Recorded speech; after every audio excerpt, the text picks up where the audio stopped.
اس لیے کہ آج تک دنیا، پوری دنیا، اس دنیا میں نہ معلوم کتنے بڑے بڑے لکھنے والے، کتنے بڑے بڑے تعریف کرنے والے، کتنے بڑے بڑے مصنفین گزر گئے، بڑے بڑے شعراء گزر گئے، بڑے بڑے خطیب گزر گئے۔ ایک بات بتائیے، لکھنے والوں نے حسین کے بارے میں لکھا یا نہیں لکھا؟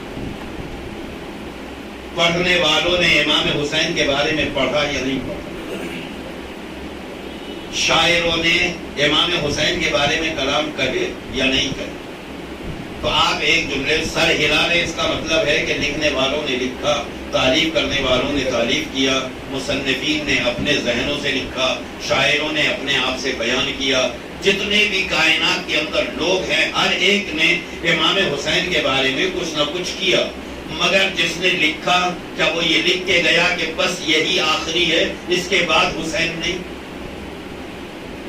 جو میں نے لکھ دیا ہے بس وہی حسین ہے، اس کے بعد حسین نہیں؟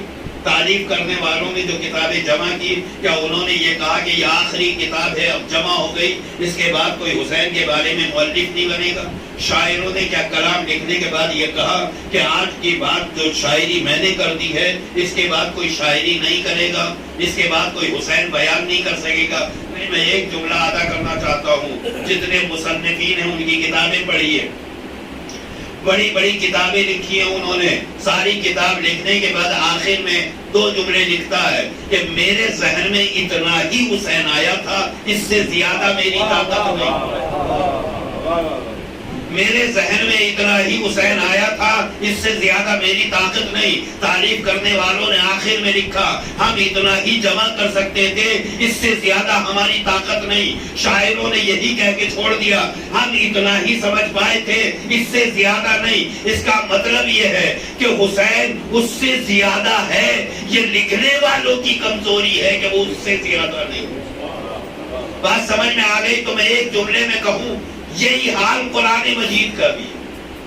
آپ قرآن کو پڑھیے، نہ معلوم قرآن مجید کی کتنی تفسیریں، بہت تفسیریں قرآن مجید، جتنی تفسیریں کی گئی ہیں ان تفسیروں کو پڑھ کے دیکھیں، ان تفسیروں میں لکھا ہوا ملے گا آپ کو لاسٹ میں، آخر میں، بھائی میں اتنا ہی قرآن سمجھ پایا ہوں، اس سے زیادہ نہیں، میرا علم یہیں تک جاتا ہے، اس سے زیادہ نہیں۔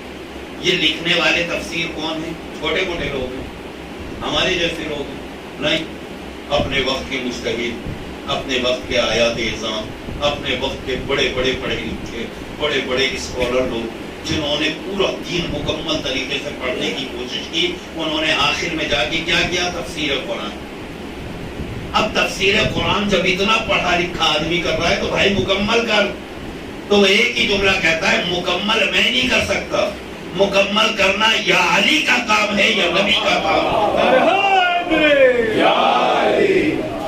میں مکمل نہیں لکھ سکتا۔ تو اس کا مطلب کیا ہے؟ اب وہ جو لکھنے والے ہیں انہوں نے قرآن مجید کی تفسیر دو طریقے سے لکھی ہے۔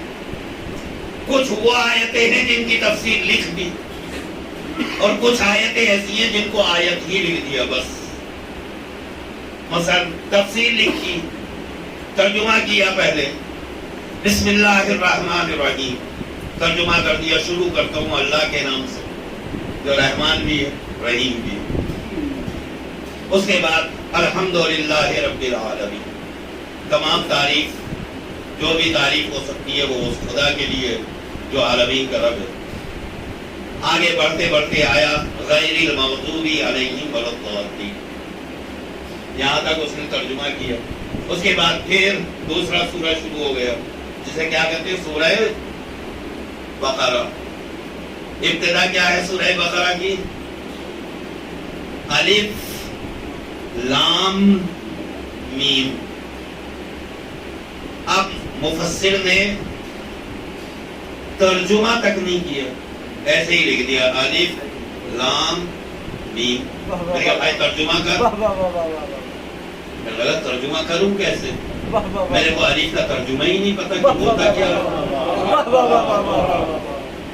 میرے کو لام کا ترجمہ ہی نہیں آتا ہے، مجھے میم کے مطلب ہی نہیں پتا ہے، نہ مجھے الف کا معنی معلوم، نہ لام کا مطلب پتا، نہ میم کا مطلب پتا۔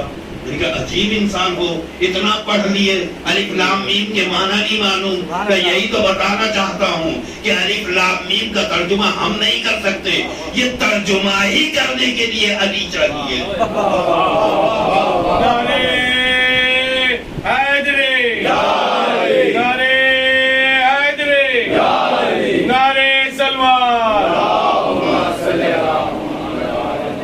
ہمیں اتنا سمجھ میں آ گیا کہ ہم نے قرآن کو بھی آدھا ترجمہ کیا، آدھا نہیں کر سکے۔ کیوں نہیں کیا؟ آدھے کا ترجمہ کیوں ہوا اور آدھے کا ترجمہ کیوں نہیں ہوا؟ آپ لوگ جانتے ہیں کیوں نہیں ہوا؟ میں بتا دیتا ہوں، ایک سلوات پڑھ دیجیے۔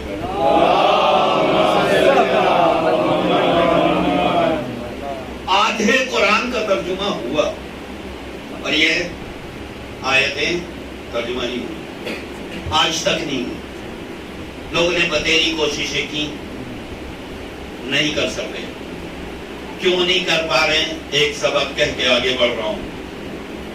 جو آج تک خدا کا ایک الف نہ سمجھے،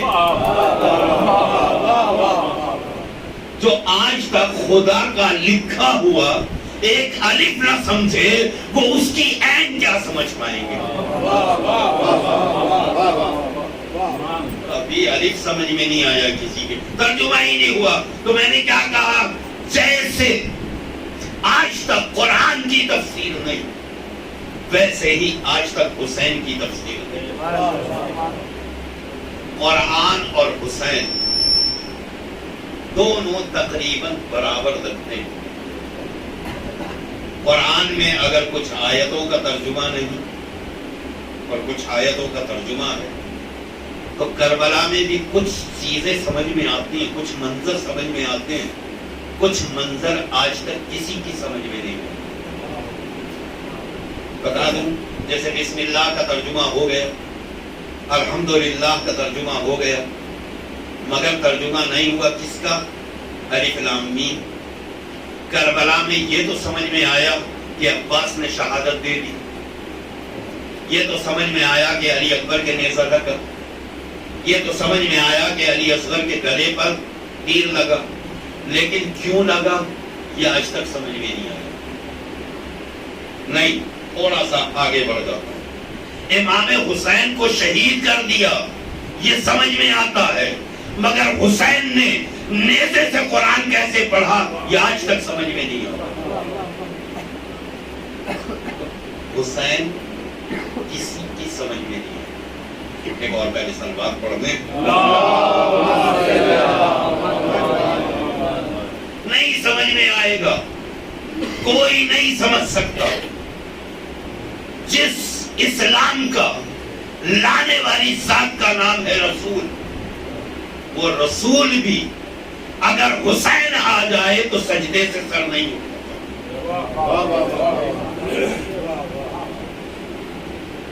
دیکھیں، رسول نے جو سجدہ کیا ہے وہ بہت بھاری سجدہ ہے۔ ہم لوگوں کے سجدوں کی ایسی اوقات نہیں ہے کہ ہم اس طریقے سے مقابلہ کر سکیں، لیکن میں سچ بتا رہا ہوں، حسین کا سجدہ اس سے بھی بھاری۔ نذیر باقری کے 4 مصرے ہیں،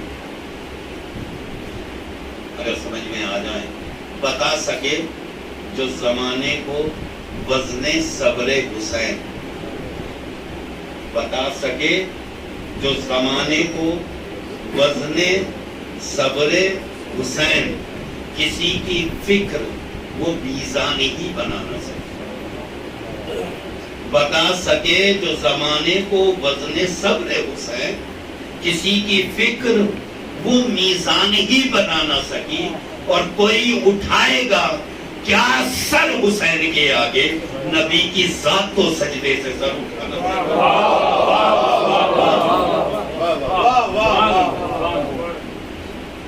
کوئی اٹھائے گا کیا سر حسین کے آگے؟ نبی کی ذات تو سجدے سے سر اٹھا نہ سکی۔ آپ توجہ کریں، غور کریں۔ مگر ایک چیز جو لازمی ہے، میں ابھی بسراوی میں ہی مجلس پڑھا رہا تھا، دیکھیے امام حسین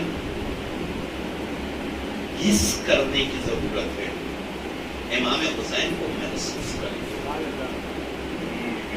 آج بھی امام حسین کے زندہ معجزے ہیں، آج ابھی اس دور میں۔ آپ جو یہ مجلس کر رہے ہیں، میں پہلی مرتبہ ادھر آیا ہوں، مجھے نہیں معلوم کہ یہاں اتنی آبادی ہے۔ شبیر کے گھر ہمیشہ آیا ہوں میں مجلس پڑھنے کے لیے، اور جب مٹیا بروج میں تھا تب بھی آیا کرتا تھا، اور اب بسراوی میں ہوں، میرا کوئی بھی سال گئے نہیں تو میں یہ سمجھتا تھا کہ ایک لاڈو بھائی کا گھر ہے یہاں پہ، پھر بعد میں پتا چلا کہ راجو بھائی کا بھی گھر ہے۔ یہ 2-3 گھروں کے بارے میں بعد میں معلومات ہوئی، لیکن آپ نے اتنا بہترین بڑا سجا دیا، اتنا بہترین یہاں کے اوپر اتنی بڑی جگہ کے اندر فرش بچھا دیا۔ ایک بات بتائیے، کیا آپ ہیں کہ بچھا رہے ہیں؟ آپ ہیں کہ مجلس کر رہے ہیں؟ آپ کو یہاں لایا گیا ہے کہ مجلس کرو؟ ورنہ میں جیسے ہی اس علاقے میں داخل ہوا تو ہر طرف وہ پرچم دکھائی دیے، میں نے کہا بھائی یہ سب تو پورے جہاں دکھائی سمجھ میں آ جاتا ہے کہ یہاں کون لوگ ہیں، لیکن اتنا یاد رکھیے اگر آپ یہاں موجود ہیں تو کہیں نہ کہیں آپ کی ذمہ داری ہے،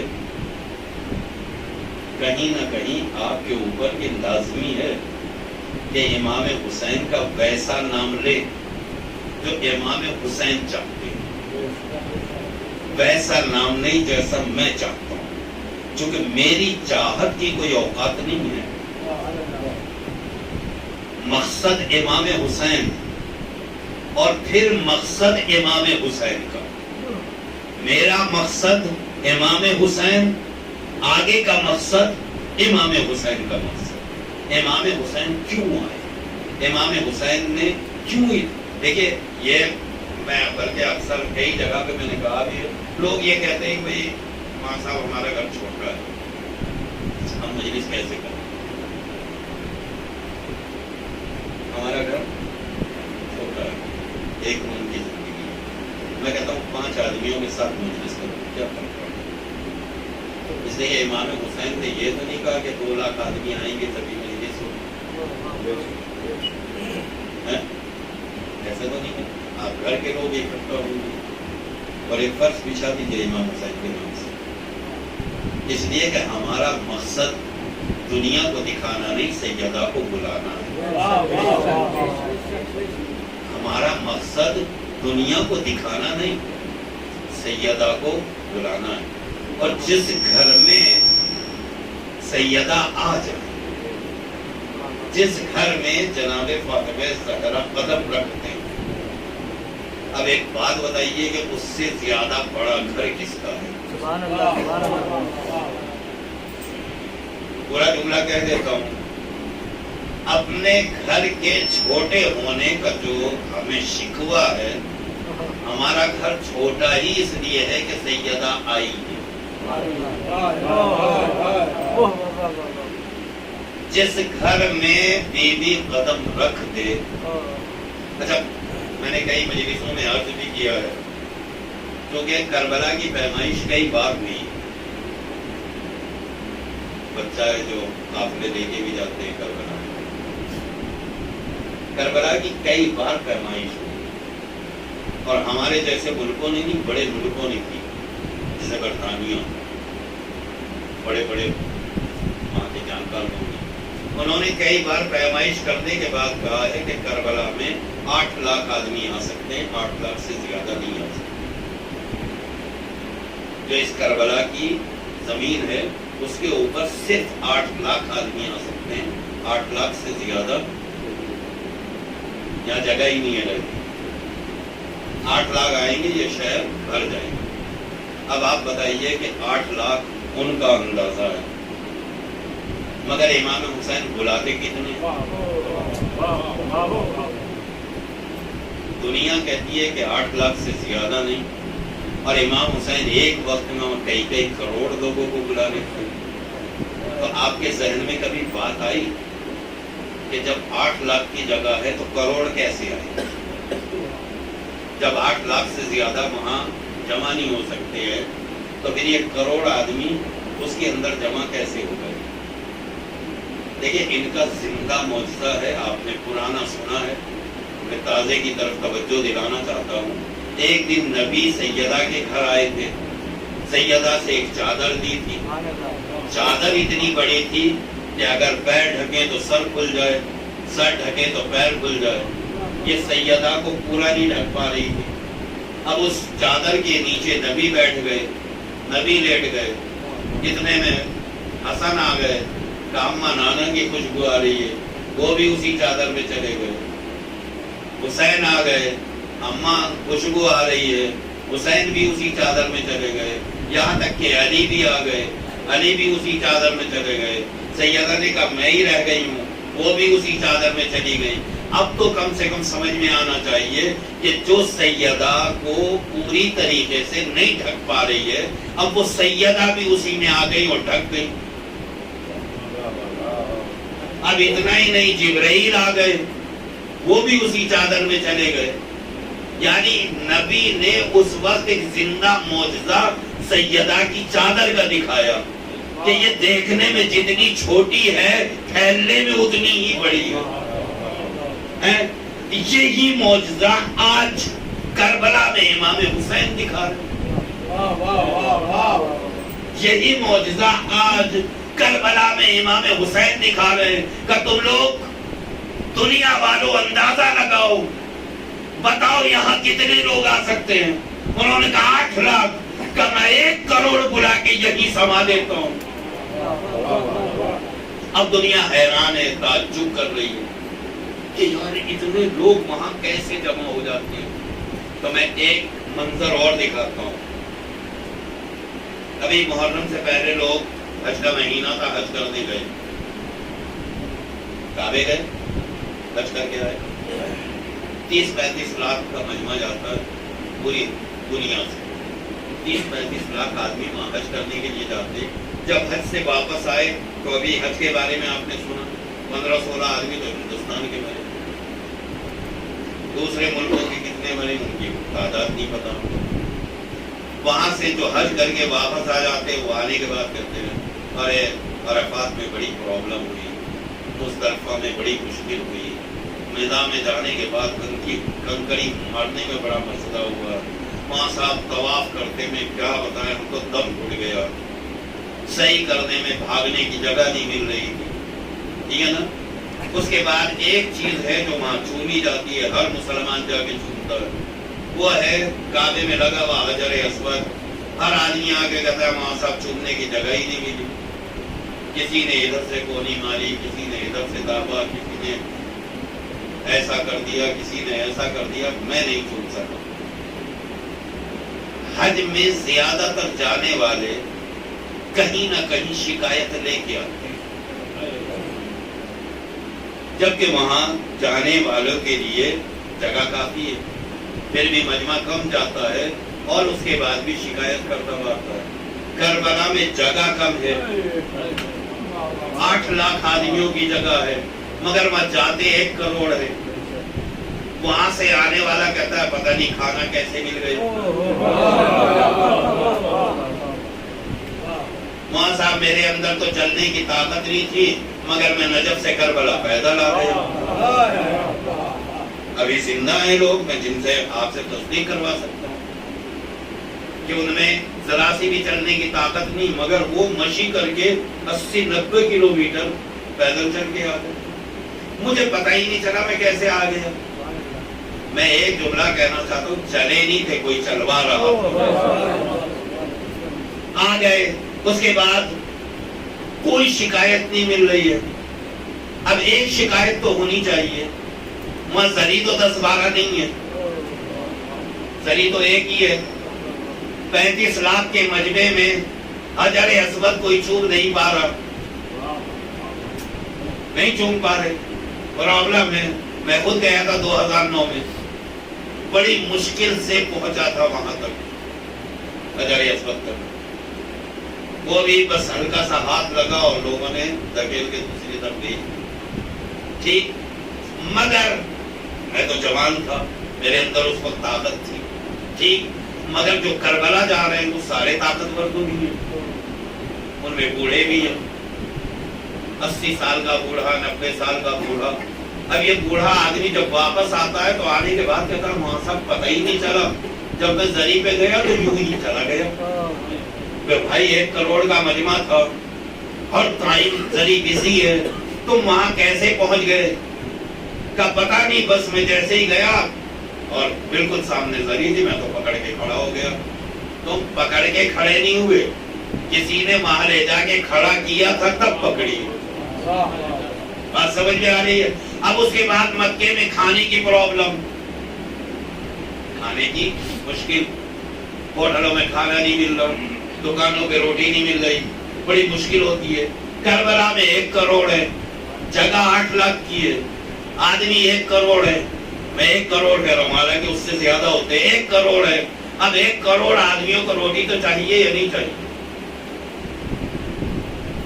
بھئی ایک آدمی معمولاً 2 روٹی تو کھاتا, صبح میں 1 روٹی, دوپہر میں 2, شام کو بھی 2 ہی چاہیے کم سے کم.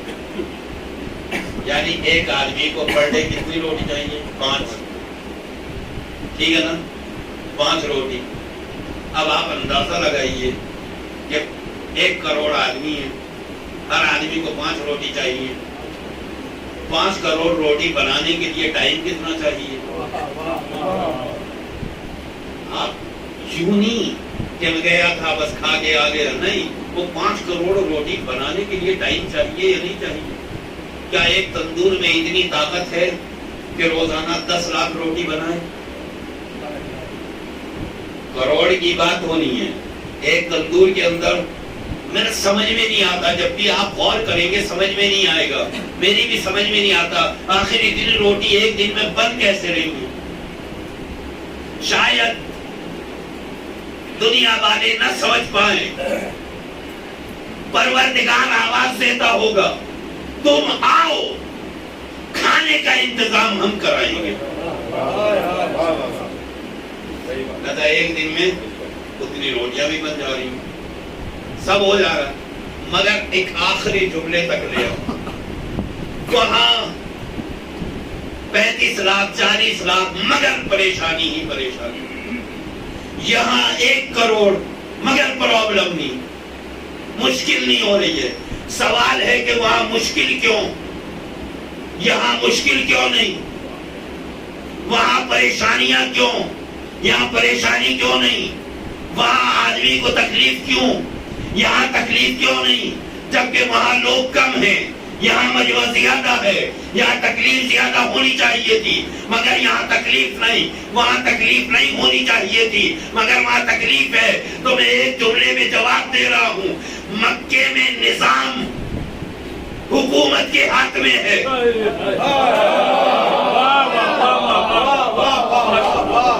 مکے کا نظام حکومت کے ہاتھ میں ہے. مکہ چلانے والی حکومت, کربلا چلانے والے عباس. نعرہ حیدری, نعرہ کمبری, نعرہ بوذری, نعرہ سلوار. لبیک یا حسین, لبیک یا حسین, لبیک یا حسین, لبیک یا حسین, لبیک یا عباس, لبیک یا عباس, لبیک یا عباس, لبیک یا عباس. نعرہ صلوات. اب نظام جب حکومت چلائے گی تو وہ حکومت کے اعتبار سے سوچتی ہے, عام انسان ہے, انسانوں کے اعتبار سے سوچتی ہے. مگر عباس تو علم بردار ہے,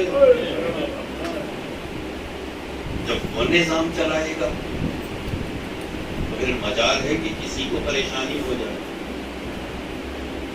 نہیں, میں جملہ ہی بدل لیتا ہوں, جہاں حکومت ہو وہاں مشکلیں آتی ہیں, جہاں عباس ہو وہاں مشکلیں ڈرتی ہیں.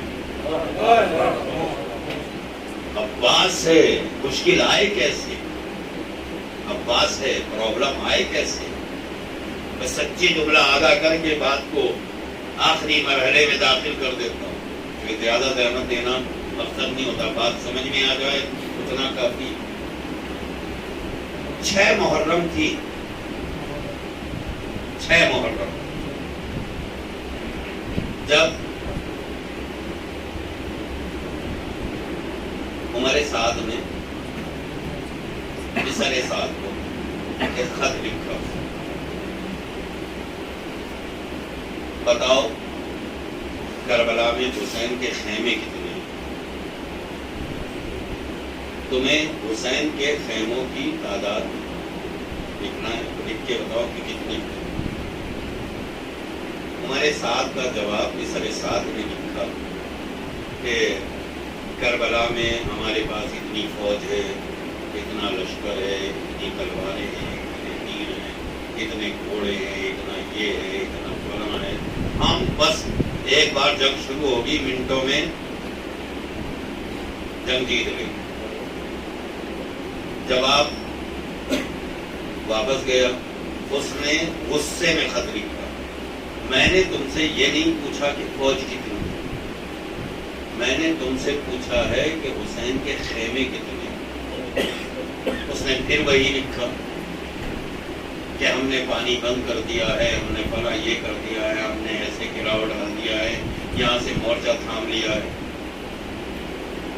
پھر وہاں سے 9 محرم کو آخری خط آیا کہ میں تمہیں عہدے سے معزول کر دوں گا، میں پوچھ رہا ہوں کہ خیمے کتنے ہیں اور تم مجھے فوج اور اپنی طاقت بتائے چلے جا رہے ہو۔ تو اس نے جھلا کے لکھا کہ کس کی ہمت ہے جو حسین کے خیمے گنے، کس کی ہمت ہے جو حسین کے خیمے گنے، اس لیے کہ حسین کے پاس عباس موجود ہے، اور عباس کے ہوتے ہوئے کسی کی طاقت نہیں ہے جو حسین کے خیمے کی طرف دیکھ سکے۔ گننا تو دور کی بات ہے، خیموں کی طرف ہماری دیکھنے کی طاقت ہے۔ وہ عباس آج بھی نظام چلاتا ہے کربلا، مگر ہاں جتنی آج محرم گزر گیا، آج 12 تاریخ، سب جگہ سویم کی مجلسیں ہو رہی، یہ بھی سویم ہی ہے، مگر چونکہ جن کا یہ گھر ہے، جن کی یہ جگہ ہے، غلام عباس صاحب اکثر آتے تھے جمعے میں، مگر لاک ڈاؤن کے بعد میں نہیں دیکھا۔ آج تصویر دیکھتے ہی فوراً چہرہ سمجھ میں آیا۔ بہت سارے لوگ ہیں جو لاک ڈاؤن کے بعد غائب ہو گئے، خدا ان سب کو غریب رحمت کرے، اللہ ان کو مغفرت دے۔ ہم دعا کر سکتے ہیں ان کے لیے۔ بہت سارے لوگ ہیں جو چلے گئے، بڑے پیارے پیارے لوگ ہیں، بڑے پیارے پیارے چہرے ہیں جو نگاہوں میں خالی گھومتے ہیں، مگر وہ گئے۔ بہرحال چونکہ محرم کی 12 تاریخ ہے، آج ہر طرف سویم ہو، سویم ہم اپنے مرنے والوں کا کرتے ہیں۔ امام حسین کا سویم کیوں کرتا ہے؟ تو جواب ایک ہی ہے، میں ایک جملہ تھوڑا سا کٹھن ہے کہہ کے گزر جا رہا ہوں۔ اگر کسی کو شہادت یا مرنے کے بعد دفن کر دیا جاتا ہے تو بھی آدمی سکون سے سویا کرتا ہے، لیکن فاطمہ کے لال کو تو لوگ زمین کربلا پر خون چھوڑ کر چلے گئے، بے گولو کفن چھوڑ کر چلے گئے۔ میں آپ سے صرف ایک سوال کرنا چاہتا ہوں،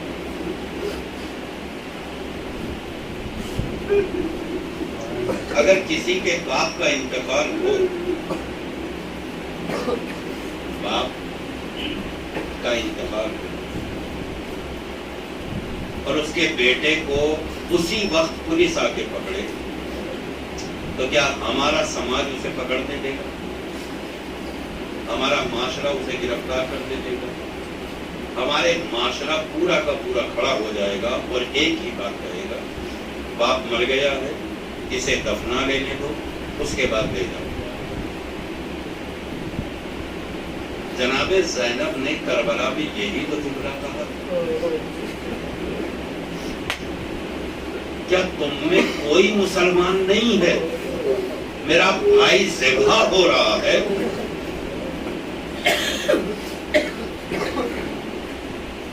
ایک جملہ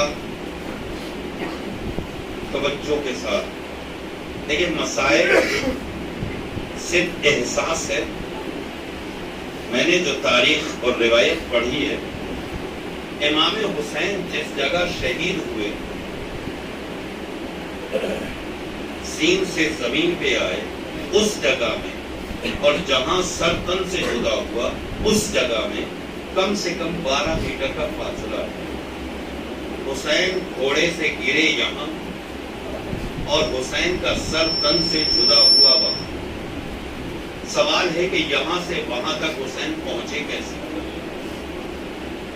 ورنہ جس جگہ گرے تھے وہیں پہ شہید ہو جانا چاہیے، مگر وہاں شہید نہیں ہوئے، شہید ہوئے دوسری جگہ جا۔ تو تاریخ نے سوال کیا کہ حسین یہاں سے وہاں 12 میٹر تک گئے کیسے؟ تو تاریخی جملہ ہے، قسم خدا کی کلیجہ پھٹ جائے۔ حسین زخموں سے چور تھے، جب سین سے زمین پہ آئے تو سارے کے سارے لعین پسر سعد کے ساتھ اس جگہ تک آئے جہاں حسین زمین پہ گرے۔ اس کے بعد تاریخ نے عجیب سا جواب دیا کہ جب حسین زمین پہ گر گئے تو اس کے بعد ایک مرتبہ شمر کو حکم دیا ابن سعد نے کہ ایک کام کر، یہاں اگر حسین کو قتل کرے گا، یہاں اگر حسین کے دیکھ نہیں پائے گی، حسین کو ایسی جگہ تک لے کے آ جہاں بہن اپنی نگاہوں سے اپنے بھائی کے گلے پر چلتے ہوئے خنجر کو دیکھ سکے۔